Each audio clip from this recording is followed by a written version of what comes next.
Good morning, all of students. Yesterday we had read chapter 7, chapter name the pronoun in English grammar. Kinds of pronoun number 1 and 2. Today in English grammar we will read chapter 7, chapter name the pronoun. Topic of kinds of pronoun number 3rd. So let's start reading. Number 3. Empathic pronouns दृढ़तावाचक सर्वनाम. Pronouns used to put emphasis are called empathic pronouns. जब उपयुक्त reflexive pronouns किसी विशेष बिंदु पर बल देने के लिए सब्जेक्ट के बाद रखे जाते हैं, इम्पैक्टिव प्रोनाउंस दृढ़तावाचक सर्वनाम कहलाते हैं. जैसे myself went here. Number 4. Indefinite pronouns अनिश्चयवाचक सर्वनाम. Pronouns that stand for some nouns understood और इम्प्लीड आर इंडेफिनिट प्रोनाउंस. जब प्रोनाउंस का उपयोग साधारण रूप से किया जाता है, इंडेफिनिट प्रोनाउंस अनिश्चयवाचक सर्वनाम कहते हैं. तो इंडेफिनिट प्रोनाउंस किसे कहते हैं? जब प्रोनाउन का उपयोग उसके सिंपल रूप में किया जाता है. जैसे all were satisfied.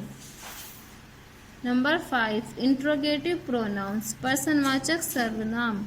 Interrogative pronouns are used to ask questions. जो वर्ड्स पर्सन पूछने के लिए प्रयोग किए जाते हैं, इंट्रोगेटिव प्रोनाउंस पर्सनवाचक सर्वनाम कहलाते हैं. इंट्रोगेटिव प्रोनाउंस किसे कहते हैं?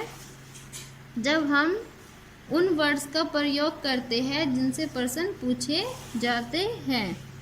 जो वर्ड पर्सन पूछने के लिए प्रयोग किए जाते हैं उसे इंट्रोगेटिव प्रोनाउन कहते हैं. जैसे हु रोट दिस लेटर. इस पत्र को कौन लिख रहा है? तो इसमें इंट्रोगेटिव वर्ड कौन सा हुआ?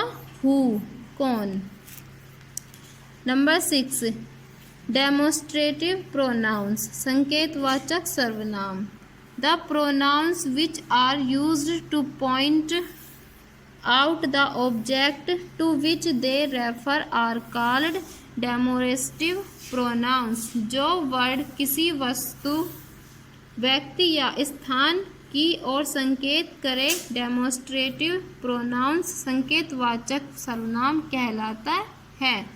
यानी कि डेमोस्ट्रेटिव प्रोनाउन जब हम उस वर्ड का प्रयोग कर रहे हैं जो किसी वस्तु, स्थान की ओर संकेत करता है. जैसे this is a good book. यह एक अच्छी किताब है. तो हम बुक की तरफ क्या कर रहे हैं? संकेत कि ये बुक अच्छी है. तो यहाँ पर दिस एक डेमोस्ट्रेटिव प्रोनाउंस हो गया. Number 7.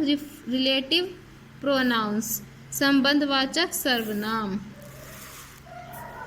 The pronouns which refer to some nouns before them and join sentences are called relative pronouns. जो प्रोनाउंस किसी ऐसे नाउन का संबंध बताते हैं जिसका वर्णन पहले हुआ है, रिलेटिव प्रोनाउंस संबंधवाचक सर्वनाम कहलाते हैं. तो रिलेटिव प्रोनाउंस किसे कहते हैं? ऐसे प्रोनाउन जो किसी ऐसे नाउन का संबंध बताते हैं जिनका प्रयोग हमने पहले भी किया है. लेकिन आप जैसे I like the man who does the duty well. मैं उस आदमी को पसंद करता हूँ जो अपनी ड्यूटी अच्छे से करते हैं. तो दोनों सेंटेंस में क्या हुआ? एक संबंध हो गया.